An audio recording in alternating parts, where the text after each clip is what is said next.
ओम शांति। आज 22 अप्रैल 2023 के साकार मधुर महावाक्य हैं। आज की मधुर मुरली में बाबा बच्चों को यज्ञ सेवा का महत्व समझा रहे हैं।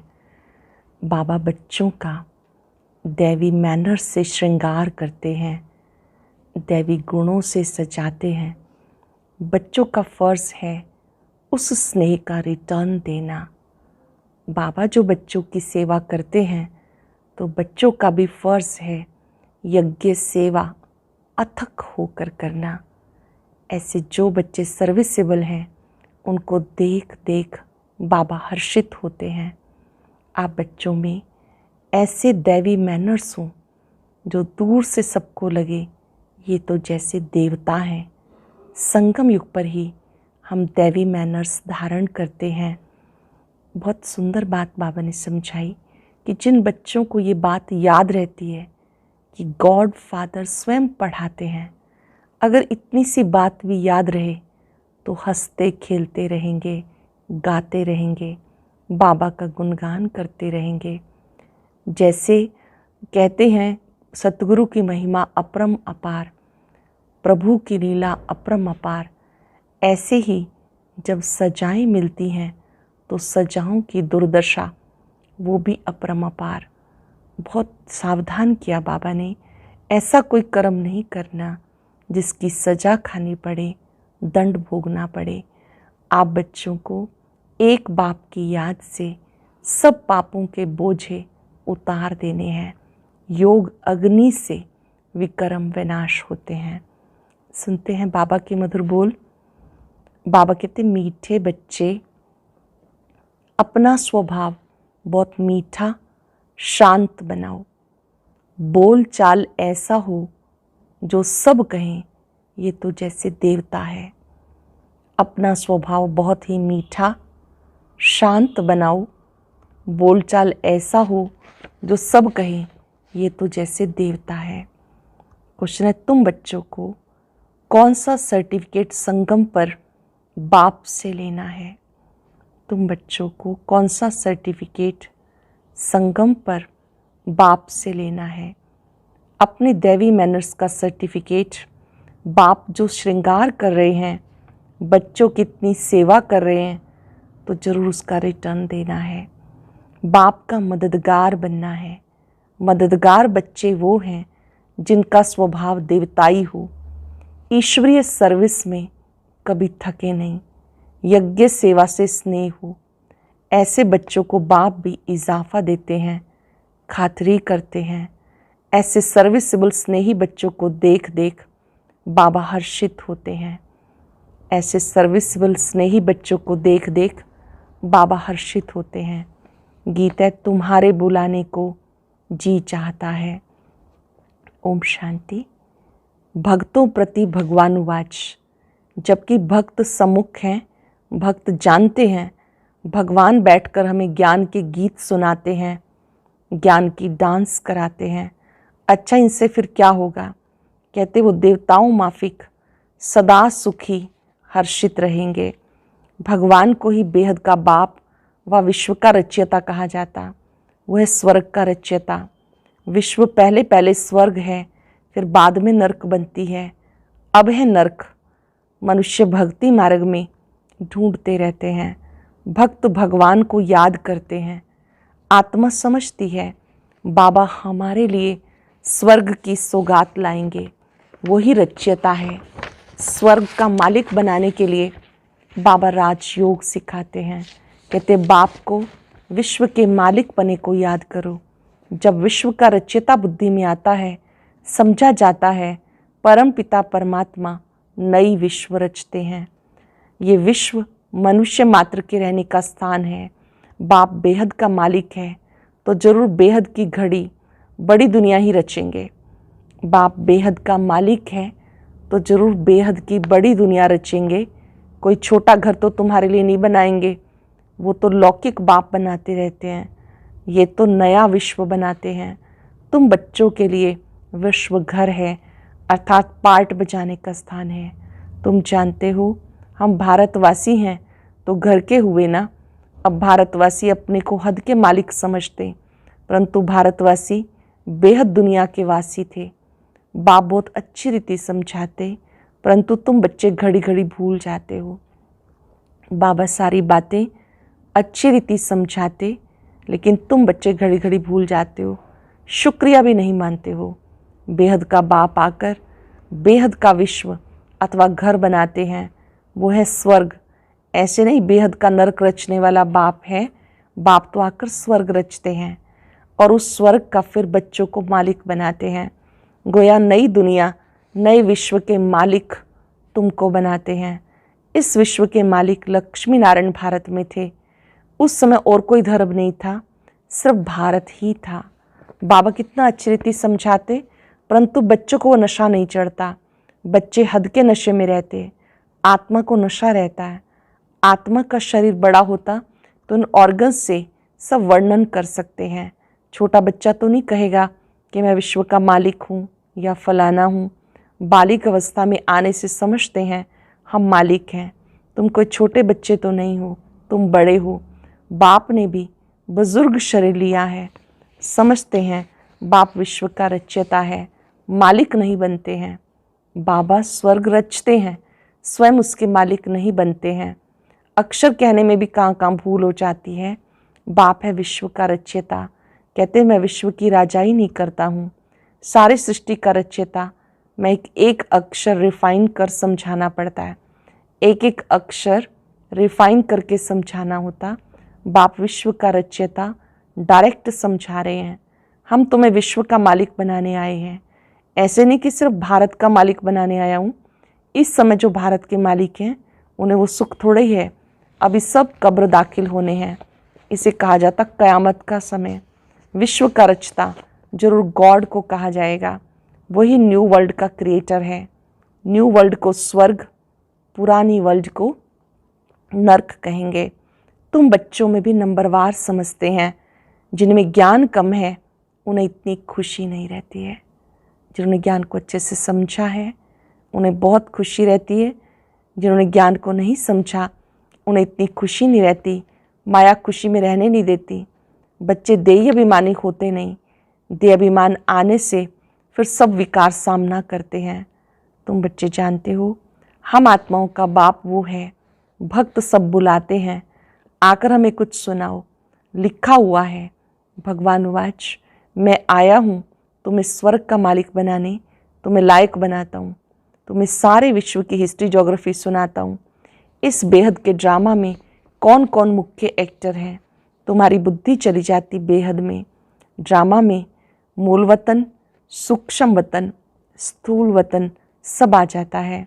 तुम्हारे में भी कोई है जो इन बातों को अच्छी रीति समझते। कोई को धारणा नहीं होती क्योंकि अनेक जन्मों से अजामिल हैं। धारणा क्यों नहीं होती? क्योंकि अनेक जन्मों से अजामिल हैं, विकर्म करते रहते हैं। वह संस्कार हैं, ऐसे गर्म तवे हैं जो बिल्कुल धारणा नहीं होती। उनका भी उद्धार होता है। कम से कम स्वर्ग में तो जाते हैं, दास दासी बनते हैं, प्रजा में जाते हैं। उद्धार का मतलब है स्वर्ग में तो ले जाते हैं ना, बाकी पद तो पुरुषार्थ अनुसार मिलता है।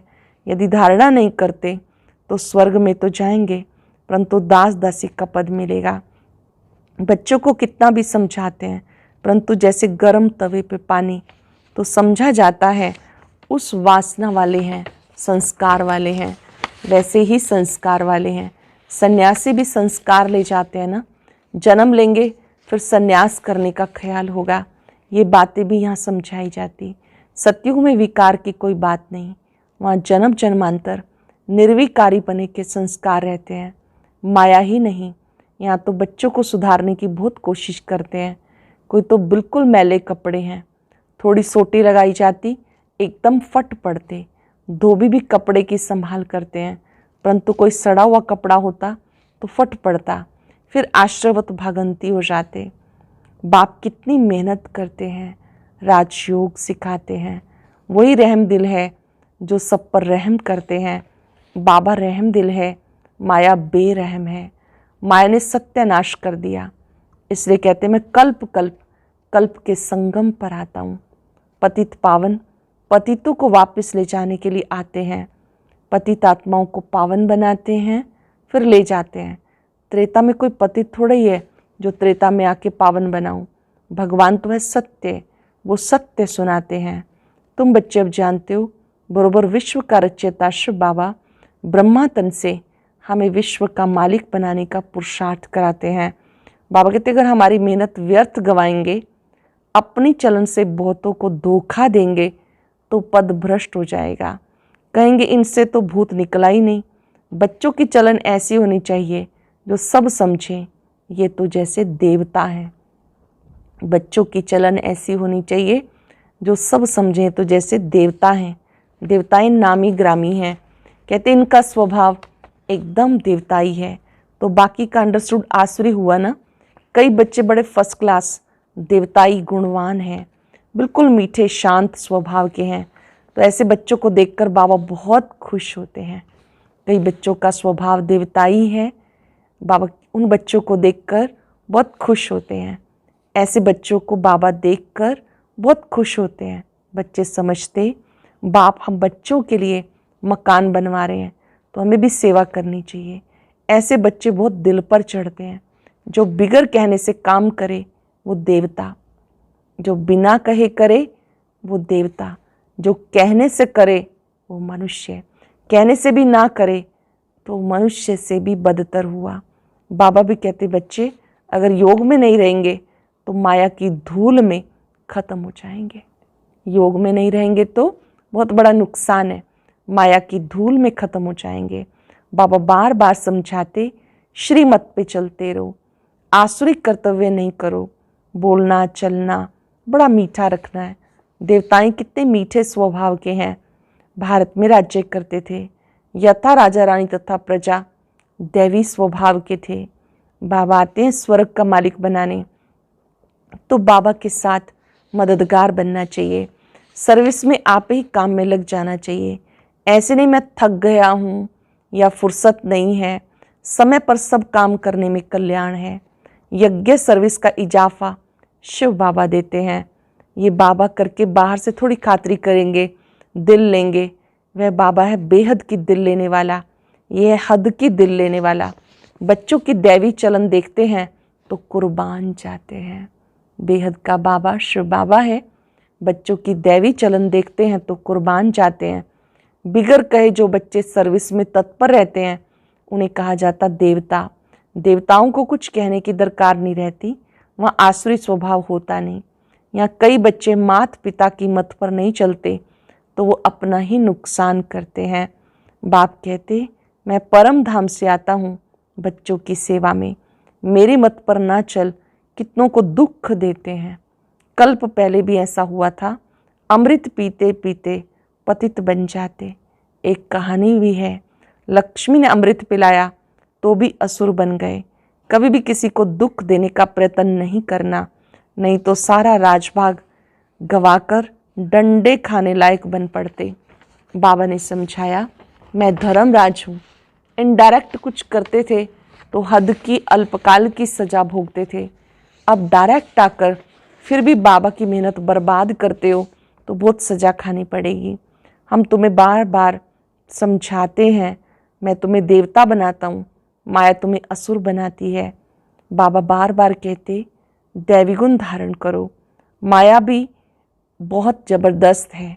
गाया जाता राम राज्य में जानवर भी एक दो को प्यार करते थे, इकट्ठे एक तालाब पर जल पीते थे। यहाँ अमृत पीकर फिर असुर बन ट्रेटर बन जाते। ब्राह्मण कुलभूषणों को फिर तकलीफ देते, उनकी फिर कितनी दुर्गति होती है। बाबा आते हैं सदगति देने, तो तुम बच्चों को दैवी गुणों वाला बनना है, आप ही सर्विस करनी है। बाप भी सर्टिफिकेट देंगे। जो निश्चय बुद्धि बच्चे हैं वह सदैव बाप को याद करेंगे। जो निश्चय बुद्धि अच्छे बच्चे हैं वो बाप को याद करते रहेंगे। उन्हें ख्याल रहता नाम बदनाम नहीं करेंगे, आसुरी गुण नहीं दिखाएंगे। अभी तो सब नंबरवार पुरुषार्थी हैं, सिर्फ निश्चय रखना चाहिए हम गॉड फादरली स्टूडेंट हैं। भगवान उवाच बच्चों प्रति मैं तुम्हें पढ़ाकर राजाओं का राजा बनाता हूँ, तुम्हें ज्ञान योग सिखाता हूँ। तुम देही अभिमानी बनो, मैं तुम्हें ले जाने आया हूँ। तुम आत्माएं मच्छरों सदृश मेरे को फॉलो करेंगी, मच्छरों सदृश मुझे फॉलो करेंगी। बरोबर महाभारत लड़ाई लगी तो मच्छरों सदृश फॉलो किया पंडे को। बाबा पंडा है, कहते मैं लिबरेट करने आया हूँ। तुम माया के फंदे में बहुत दुखी बन गए। एक तो गर्भ जेल में जाते हो, दूसरा फिर उस जेल में जाना भी मनुष्यों के लिए बड़ा सहज हो गया। बड़ी खुशी से जेल जाते हैं, एक दो को देख भूख हड़ताल आदि भी करने लग पड़ते। अपनी आत्मा को दुख देने के लिए क्या क्या करते, इसको आत्मघात कहा जाता। शरीर तंदुरुस्त है तो आत्मा कहती है मैं बहुत सुखी हूँ, तंदुरुस्त नहीं तो आत्मा कहती है मैं दुखी हूँ। बाबा आते हैं सदा सुखी स्वर्ग का मालिक बनाने। विश्व का मालिक कहते मैं नए विश्व का रचयिता हूँ, इसलिए मुझे मालिक कहते। परंतु मैं राज्य नहीं करता हूँ। सब भक्त मुझे पूजते हैं, कहते हे भगवान आओ, आके इस कलयुगी दुनिया से छुड़ाओ, निर्वाण धाम स्वर्ग धाम में भेज दो। बाबा कहते सुख धाम में भेज देते हैं, फिर माया दुख धाम बनाती है। ऐसे ये चक्र फिरता रहता है। बाबा कहते बच्चे अब गफलत छोड़ो, माया बहुत अकर्तव्य कार्य कराती जिससे पदभ्रष्ट हो पड़ेगा। बाप को जान पहचान उनकी मत पर चलने से तुम श्रेष्ठ बन जाएंगे, नहीं तो बहुत सजाएं खाएंगे। जैसे ईश्वर की महिमा परमपार है, वैसे सजा खाने की दुर्दशा भी अपरमपार है। जैसे ईश्वर की महिमा परमपार, वैसे सजा खाने की दुर्दशा भी अपरमपार है। कयामत का समय है, बाबा सबका हिसाब किताब चुकतू कराते, सजाएं खाने वाले इस माला में नहीं आएंगे। बाबा कहते सिर्फ इतना याद करो, विश्व का रचयिता गॉड फादर स्वयं हमें पढ़ाते हैं, वो जरूर विश्व के मालिक पने का वर्षा देंगे। इतना याद रखें तो भी हंसते खेलते रहेंगे।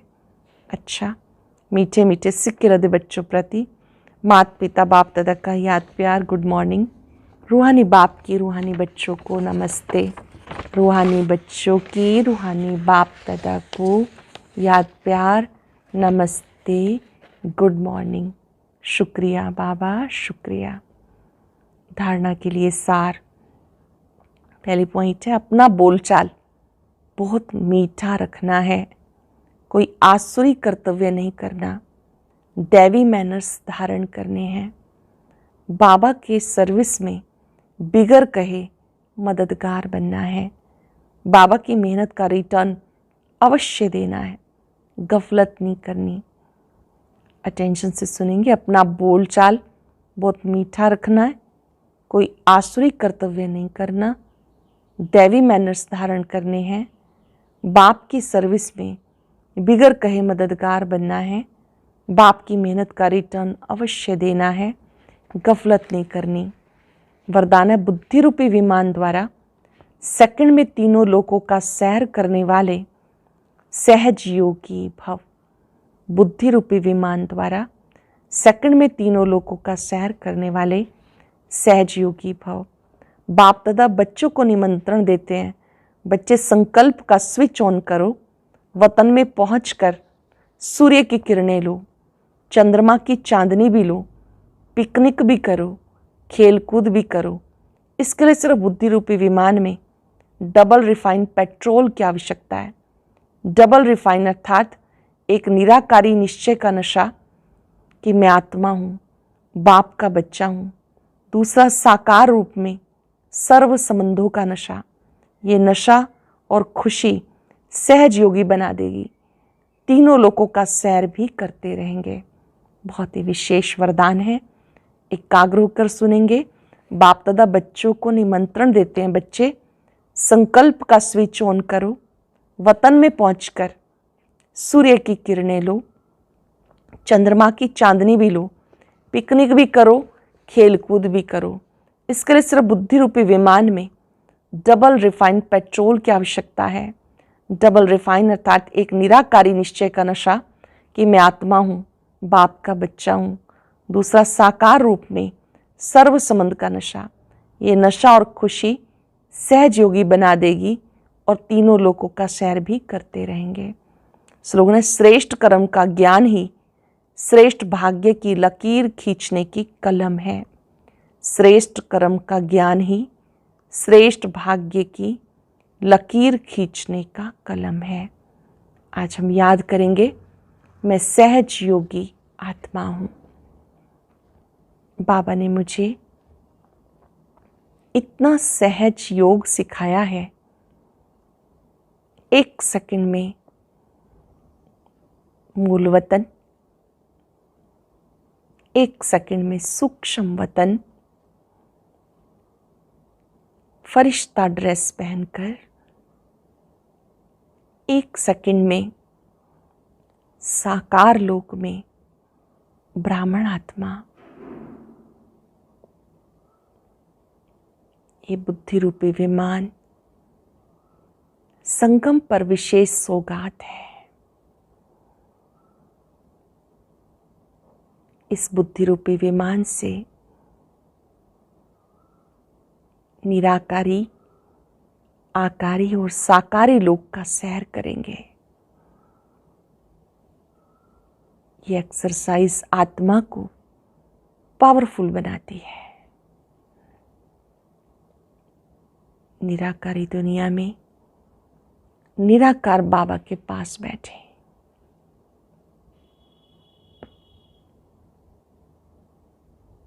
ज्ञान सूर्य की किरणें मेरी सब कमजोरियों को समाप्त कर रही हैं। 5 सेकंड उस ज्ञान सूर्य पर एकाग्र हो जाएं।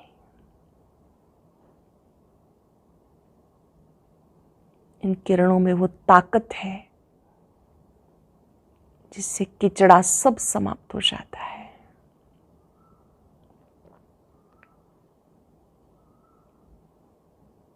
शुक्रिया बाबा, आपने मुझे सहज योगी बनाया। शुक्रिया, शुक्रिया। और अब सुनते हैं आज का अव्यक्त ज्ञान मोती।